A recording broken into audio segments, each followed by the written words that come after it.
చూస్ country delight, live better. ఇప్పుడే country delight యాప్ని download చేసుకోండి. నమస్తే, వెల్కమ్ టు సుమన్ టీవీ. నేను పద్మిని. ప్రస్తుతంతో పాటు ప్రముఖ ఆధ్యాత్మికవేత్త Shri Matangi Rajashyamala charitable trust and founder Brahmashri Nishant Sharma Avadhani గారు, మహాబగల్ అఘోరా తాంత్రి. ఆయనతో మాట్లాడదాం. నమస్కారం అండి. మహాదేవం. ఎలా ఉన్నారండి? బాగున్నానమ్మా. కార్తీక మాసం చాలా చాలా చాలా బిజీగానే నడుస్తోందని చెప్పుకోవచ్చు. ప్రతిరోజు మీ గ్రూప్లో మీరు చేసేటటువంటి శివారాధన చాలా అత్యద్భుతంగా చేస్తున్నారు. స్వామికి, మీ స్వామికి మా నమస్కారాలు. మా తరపున. మీ గుడిలో ఉన్నటువంటి స్వామా? అవునమ్మా, నాది సొంతది దేవాలయం. రాజశ్యామల సహిత శ్రీనాగ అమృతలింగేశ్వర పంచాయతన దేవాలయము నాది. అందులో ఉన్నటువంటి స్వామి అద్భుతం. చాలా చాలా చక్కగా చేస్తున్నారు ఆరాధన. ప్రతిరోజు చక్కగా స్వామివారి దర్శనంతో మొదలవుతోంది మాకైతే. ప్రతిరోజు చాలా సంతోషం అండి. అంతా ఈశ్వరి. అంతే, ఖచ్చితంగా. అయితే మీ గుడి విశేషాల గురించి నెక్స్ట్ వీడియోలో మనం వివరంగా ఒకసారి మాట్లాడుకుందాము. అంతకన్నా ముందు అన్ని పౌర్ణమిలోకెల్లా చాలా చాలా మహిమాన్వితమైనటువంటి పౌర్ణిమ కార్తీక పౌర్ణిమ వచ్చేస్తోంది. రేపు 5వ తారీఖు బుధవారం కార్తీక పౌర్ణిమ. మరి ఎలా ఏం చేసుకోవచ్చు అందరికీ తెలిసిందే. వారి వారి ఆచారాలని రీత్యా చక్కగా చేసుకుంటూ ఉంటారు. ఈ 365 ఒత్తులు వెలిగించుకోవటం కానీ, ఉపవాసాలు ఉండటం కానీ, సాయం సంధ్య వేళ స్వామివారి ఆరాధన చేయటం, ఇవన్నీ అందరికీ తెలిసిందే. కానీ ఇంకా స్వామివారి కృపకి పాత్రలు అవ్వటం కోసం ఏమేమి విధి విధానాల్ని ఆ రోజు ఖచ్చితంగా పాటించవచ్చు, ఇవన్నీ ఒక్కసారి మీ ద్వారానండి. చాలా సంతోషంగా అమ్మా. వాస్తవానికి ఏంటి అని అంటే, చాలామంది మన పూర్వం నుంచి మన పెద్దవాళ్ళు ఏం చెప్తున్నారంటే, కార్తీక పౌర్ణమి వచ్చిందా, శివాలయానికి వెళ్ళావా, శివుడికి చెంబెడు నీళ్లు పోసావా, మరలా అక్కడ ఒక 365 వత్తులు వెలిగిస్తే సంవత్సరం పాటు దీపం వెలిగించినా వెలిగించకపోయినా నడుస్తుంది అనే ఉద్దేశంలో అలా 365 వత్తులు వెలిగించేటువంటి వారు. కానీ అసలు శాస్త్రం అయితే అది కాదు తల్లి. ధర్మ ప్రకారంగా అంటే ఈ వెలిగించినా వెలిగించకపోయినా అనేది అయితే అది నిజమే. అసలైతే చెయ్యవలసిన విధానం ఎలా ఉంటుంది అంటే, ప్రాతకాలమున సూర్యుడు ఉదయించక ముందుకే బ్రాహ్మీ కాలం యందున లేచి ఉసిరికాయలు దొరుకుతాయి కదా, ఉసిరికాయలోను తెల్ల నువ్వులు, కాస్త కొబ్బరి నూనె కానివ్వండి లేకపోతే నువ్వుల నూనె కానీ వేసి దాన్ని బాగా దంచి చూర్ణం చెయ్యాలి. చూర్ణం చేసి మనం చేసేటువంటి స్నానం ఏదైతే ఉంటుందో వెచ్చటి నీళ్ళతో లేదా చన్నీళ్ళు చేస్తున్నా అది తీసి దాంట్లో వేసుకొని కలిపేసి స్నానం ఆచరించాలి. ఇప్పుడు ఉసిరికాయ దేనికి సంబంధించిన విటమిన్ తల్లి? సి విటమిన్లో ఉంటుంది. శీతల కాలంలో సి విటమిన్ అనేది మనకు అవసరమైనటువంటి, ఈవెన్ చర్మానికి కూడా. అందుకోసం ఏంటి అంటే దాన్ని తీసుకొని మనం స్నానాన్ని ఆచరించాలి. స్నానాన్ని ఆచరించిన తర్వాత ప్రాతకాలమునే మనం భగవంతుని దగ్గరికి, మన ఇంట్లో ఉండేటువంటి దేవాలయం ఏదైతే ఉంటుందో అక్కడికి వెళ్ళేసి స్వామివారికి స్వచ్ఛదనంతో దీపారాధన చేసి ఉదయాన్నే స్త్రీలు పురుషులందరూ కలిసి తులసి కోట దగ్గరికి రావాలి. పూర్వం ప్రాతకాలంలో. ఎందుకనంటే పూర్వంలో తులసీదేవి పరమేశ్వరుణ్ణి నన్ను కళ్యాణం చేసుకోమని చెప్పేసేసి వెంబడపడితే, నేను నిన్ను చేసుకోను, నాకంటూ పార్వతి ఉంది, నేను నిన్ను చేసుకోనంటే అప్పుడు ఆయనని శపించింది తులసీదేవి. నా తులసీ దళం కూడా నీకెవరు పెట్టకూడదు, ఒకవేళ పెడితే వంశము సర్వనాశనం అవుతుంది అనే విధానంలో శపించేసింది తులసీదేవి. అందుకోసమే పరమేశ్వరుడికి మనం తులసీదళ అర్పణం అనేది చేయకూడదు అనేటువంటిది మనకు శివపురాణంలో ఎన్నిట్లలో వెల్లడించి మరీ ఉంటుంది. అయితే కాకపోతే అక్కడ ఏంటి అంటే ఈ యొక్క విషయంలో, ఎందుకంటే తను కూడా ఒక స్త్రీమూర్తి కాబట్టి పరమేశ్వరుడికి నిత్యంగా ఆమె కూడా పూజ చేస్తుంది అప్పట్లో.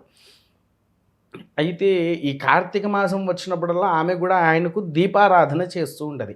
ఈ దీపారాధన శక్తి వల్ల మనం తులసీదేవిని ఎప్పుడైతే తీసుకుపోయి పరమేశ్వరుడి మీద పెట్టామో ఆ దోషం అనేది మన ఇంటికి వస్తుంది. కాబట్టి ఆ దోషాన్ని మా ఇంటి వైపు రాకుండా ఉంచు తల్లి అనే ఉద్దేశంతో అక్కడికి వెళ్ళేసి తులసీ కోట దగ్గర దీపారాధన చెయ్యాడు. 365 వత్తులు మొదలు వెలిగించాల్సిందే తులసీ కోట దగ్గర మన ఇంట్లో.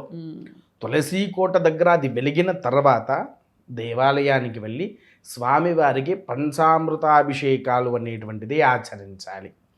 ఆచరించిన తర్వాత మళ్ళీ సాయంకాలం వరకు ఓం అనే పదాన్ని రాకుండా నమశివాయ అనే నామముతో స్వామివారిని ఉచ్చరిస్తూ ఉండాలి. ప్రదోషాకాలం వచ్చిన తర్వాత దేవాలయానికి వెళ్ళి, ఈ కార్తీక మాసంలో ఉండే ప్రత్యేకత ఏంటయ్యా అంటే ఆకాశ దీపం. ఈ ఆకాశ దీపాన్ని వెలిగించే సమయంలో దేవాలయం దగ్గర ఉండి ఆకాశ దీప దర్శనాన్ని చేసుకొని దేవాలయంలో పెడితే కనుక మళ్ళీ స్వామివారికి మరలా అభిషేకాన్ని గావించి బయటికి వచ్చి 365 వత్తులు, దానితో పాటు ఒక ముఖ్యమైనటువంటి ఒక ఆకు ఉంటుంది తల్లి, దాని పేరు పాండవ పత్రి. కీర్తనలో మనం చెప్పాను ఈ విషయము. ఈ పాండవ పత్రి పెట్టి 365తో పాటు ఈ యొక్క ఆకు ఉంటేనే కార్తీక దీప వెలిగించినటువంటి 365 వత్తులు ఏదైతే ఉంటుందో అది వెలిగించినటువంటి పుణ్య ఫలితాన్ని మనం పొందుతూ ఉంటాము. అయితే ఇది అయిపోయిన తర్వాత ముఖ్యంగా కార్తీక మాసంలో దీపాదానం అనేది శ్రేష్టమైంది. ఉసిరి దీపము, పిండి దీపాలు దానం చేస్తూ ఉంటారు. కాకపోతే ఈరోజు ఇచ్చే దీపము ఎంతో ప్రాముఖ్యత. బంగారు తీగలతో తయారు చేసినటువంటి వత్తులు, వెండి దీపాలు, దాంట్లో ఉసిరిని పెట్టేసి ఆ వత్తులకు ఈ బంగారు దీప వత్తులు ఏవైతే ఉన్నాయో దాన్ని జోడించి 5 దీపాలుగా పెట్టాలి. 5 దీపాలు చేసి ఒక కొత్తది పళ్ళెం కానివ్వండి, ఇత్తడి పాత్ర అయితే శ్రేష్టమైంది.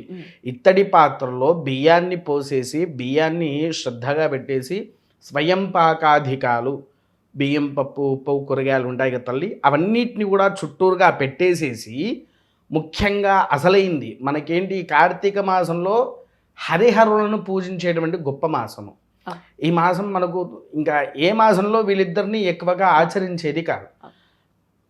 ఇది ఎప్పుడు కార్తీక పౌర్ణమి రోజున స్వామివారికి అభిషేకాన్ని ఆచరించిన ఈ దానం ఏదైతే ఉంటుందో దాంట్లో సాలగ్రామ దానం ముఖ్యమైనది. ఈ సువర్ణవత్తులు, వెండి దీపాలు లేదండి, అంత స్తోమత మాకు లేదు. సువర్ణం ఎలా ఉందో చూసారు కదా. అవును, అంటే భక్తులు ఒకవేళ లేకపోయినా వెండి తీగ తీసి దాని మీద బంగారు పూత వేయమంటే వాళ్ళు వేస్తారు. సంతోషంగా చేయవచ్చు. ఒక్క ప్రమిద ఇస్తే సరిపోతుందండి? 2 జతగా ఇవ్వాలి. 5టికి 2 ఉన్నా సరిపోతుంది. ఇవన్నీ పెట్టేసి సాలగ్రామాన్ని కూడా పెట్టేసి స్వయం పాకాధికాలతో బ్రాహ్మణుడికి నువ్వు ఎప్పుడైతే పౌర్ణమి రోజున మనం దానం చేస్తామో దానివల్ల స్వామివారి యొక్క అనుగ్రహ శ్రేష్ఠి. అసలు ఈ దీపం కూడా ఏంటి అని అంటే కృతంలో చెప్పినట్టున్నాను మీకు. జ్యోతి అంటే ఎవరు తల్లి?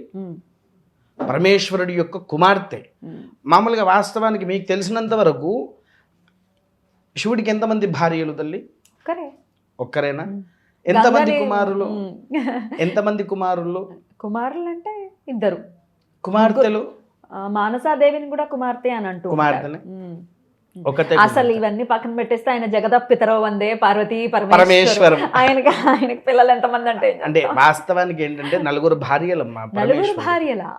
మొదలు సతీదేవి, మొదలు సతీదేవి తన యొక్క రీతిలోనే పుట్టినటువంటి దేవి పార్వతీదేవి. వివాహం చేసుకున్నాడు, గంగను వివాహం చేసుకోవాలనేది లేదు. ఎందుకంటే భైరీగా గంగాదేవి యొక్క కళ్యాణము ఎంతో మనం చేశాము, కాకపోతే కొద్దిగా పాటిస్తారు, కొంతమంది పాటించారు. కేవలం పట్టి మాత్రమే ఉంచాడు అని అంటుంటారు. వివాహం అయితే అయింది. మరి ఇంకొకరు 4వది సాక్షాత్కారుడైనటువంటి శ్రీమన్నారాయణుడు మోహిని దేవి రూపంలో. అవును, వివాహం అయింది వారికి. వివాహం మనం ప్రవరాచు కొట్టినా గూగుల్లో వచ్చేస్తుంది. దానికి పూర్వంలో కూడా మంత్రాధికాలు కూడా ఉన్నాయి. కాకపోతే ఏంటంటే చాలా అత్యంత తక్కువగా ఉండేటువంటి కళ్యాణంగా చేస్తూ ఉంటారు. అయితే శివుడికి సనత్ కుమారుడుగా పూర్వంలో ఉండేటువంటి వాడు సుబ్రహ్మణ్యం అంటే ఒక ఋషి. ఆయన దగ్గరికి వెళ్ళి పార్వతీదేవి ఎన్నోసార్లు వేడుకుంది, నువ్వు నా గర్భంలో జన్మ. ఎందుకనంటే ఆడే చతుర్వేద పండితుడు, సకల శాస్త్ర ప్రావీణ్యుడైనటువంటి వాడు సుబ్రహ్మణ్యేశ్వరుడు. ఎన్నిసార్లు వెళ్ళి పార్వతీదేవి మొక్కుతూ ఉన్నా నేను నీ గర్భంలో జన్మించని నిష్కలంగా చెప్పేటువంటి వాడు. తర్వాత పరమేశ్వరుడు నా భార్య అడిగింది నాయన రారా అంటే పరమేశ్వరుడి కోసము తన గర్భంలోకి వచ్చినటువంటి వాడు సుబ్రహ్మణ్యేశ్వరుడు.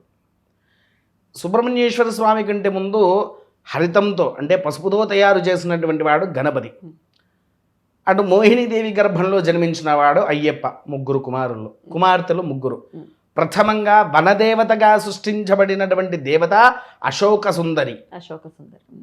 రెండవది మానసాదేవి, శివుడి యొక్క మనసు ద్వారా ఉద్భవించినటువంటిది. ఆయన త్రినేత్రంలో నుంచి ఉద్భవించినటువంటి శక్తిగా మారిందే జ్యోతి. ఈ యొక్క అమ్మవారి ఆలయం మనకి ఎక్కడుందయ్యా అంటే హిమాచల్ ప్రదేశ్లో జ్వాలాముఖీదేవి ఆలయంగా విరధిల్లుతూ ఉన్నది ఇప్పటికి.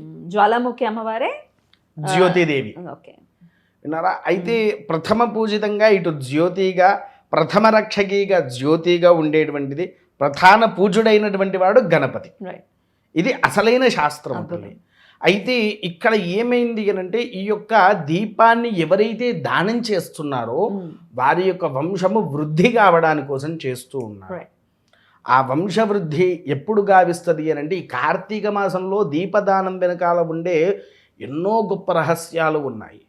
అందులో పౌర్ణమి రోజున ఇచ్చేటువంటిది సాలగ్రామము అంటే విష్ణుమూర్తి, స్వయంపాకాధికమంటూ అన్నపూర్ణాదేవి, ఇటు జ్యోతిదేవి, తర్వాత యజ్ఞోపవీతం బ్రాహ్మణుడు వేసుకునేటువంటి గాయత్రీదేవి. ఇలా చతుర్వేదాధికాలతో ఉండేటువంటి క్రతువులు ఏవైతే ఉన్నాయో అన్ని క్రతువులు నువ్వు ఎప్పుడైతే పౌర్ణమి రోజున దానాన్ని ఆచరిస్తే మనలో ఉండేటువంటి పరిపూర్ణత దోషాలు కూడా నివారణ అవుతాది అని చెప్పేసి మనకు శాస్త్రాల్లో వెల్లడించారు తల్లి. పౌర్ణమి రోజున ఇది ఎప్పుడైతే మనం ఆచరిస్తామో ఏ సమయంలో చేయమంటారు దీన్ని? సాయంకాలం చీకటి పడ్డాకనే, చీకటిలోనే మనకు వెలుగు అనేది దారి చూపిస్తుంది. అంతేనండి. ఆ చీకటి పడ్డాకనే, చీకటిలో అంటే దేవాలయంలో ఎవరికైనా సరే దానం చేయొచ్చు, పగలు చేసేది కాదు ఇది దానం. సాయంకాలంలో చేస్తే పుణ్య ఫలితంగా ఉంటుంది. ఏ నామంతో మీరు ఆల్రెడీ చెప్పారు, నమశివాయ నమశివాయ అనుకోవడం మించి ఇంకేం అవసరం లేదు. అవసరం లేదు తల్లి. ఖచ్చితంగా ఈ విధి విధానాల్ని పాటించుకుని ఈ దీపదానం చేయటం ద్వారా ఖచ్చితంగా వాళ్ళ ఐహికాలకి సంబంధించినటువంటి అన్ని కోరికలు నెరవేరుతాయని అనుకోవచ్చా అండి? 100% కాదు. ఎందుకనంటమ్మా ఈ స్వయంపాకాధికాలు అన్నపూర్ణాదేవి ఇంట్లో ఎప్పుడు ఏది పోగొట్టకుండా మనల్ని రక్షిస్తూ ఉంటుంది. ఒకటి. రెండవది జ్యోతి సంరక్షక. ఎందుకంటే ఈ వెలుతురు లేకపోతే మనం ఎవ్వరము ఉండలేము, ఆమె ఉండాలి. గాయత్రీదేవి లోకమాతనే ఆమె. అసలు చతుర్వేదాలను సృష్టించి చతుర్వేదాదిగా రూపంలో ఉన్నటువంటి మాతనే గాయత్రీదేవి. అవునా? అవునండి. శ్రీమన్నారాయణుడు ఈశ్వరుడికి ఆయనకు ఉండే ప్రీతి బంధాలు, ఆయన చేతి స్థిరకారకుడు. తర్వాత ఆయన చేతుల్లోనే లక్ష్మీదేవి ఉండేది. ఇన్ని కలిపి మనం దానం ఇంకా బంగారు ప్రతిమ, బంగారు వత్తి, అందులో లక్ష్మీదేవి కొలవై ఉంటది. వెండిలో చంద్రుడు కొలవై ఉంటాడు. ఇన్ని గణము ఆ దానంలో ఉంటాయి తల్లి. అందుకోసమే ఆ ఒక్క దానం చేస్తే ఈ కార్తీక పౌర్ణమి రోజున మనకు కావాల్సినటువంటి సంపూర్ణ యోగ్యతలు ఏవైతే ఉన్నాయో పరిపూర్ణంగా భగవంతుడు మన చేతిలోకి తీసుకువచ్చి ఇలా పెట్టేస్తాడు. అద్భుతం అండి, చాలా చక్కగా తెలియజేశారు. ఖచ్చితంగా కార్తీక పౌర్ణమిని వాళ్ళ ఆచారాల రీత్యా వాళ్ళు ఏదైతే చేస్తారో అది చేసుకుంటూ కూడా ఈ దానాన్ని నిర్వహించుకుని ఖచ్చితంగా వారి కోరికలు ఏవైతే ధర్మబద్ధమైనటువంటి కోరికలు ఖచ్చితంగా నెరవేరాలని మనస్ఫూర్తిగా కోరుకుంటూ చాలా అద్భుతంగా మాకు వివరించారండి. కృతజ్ఞతలు. నమస్కారం అండి. మహాదేవ.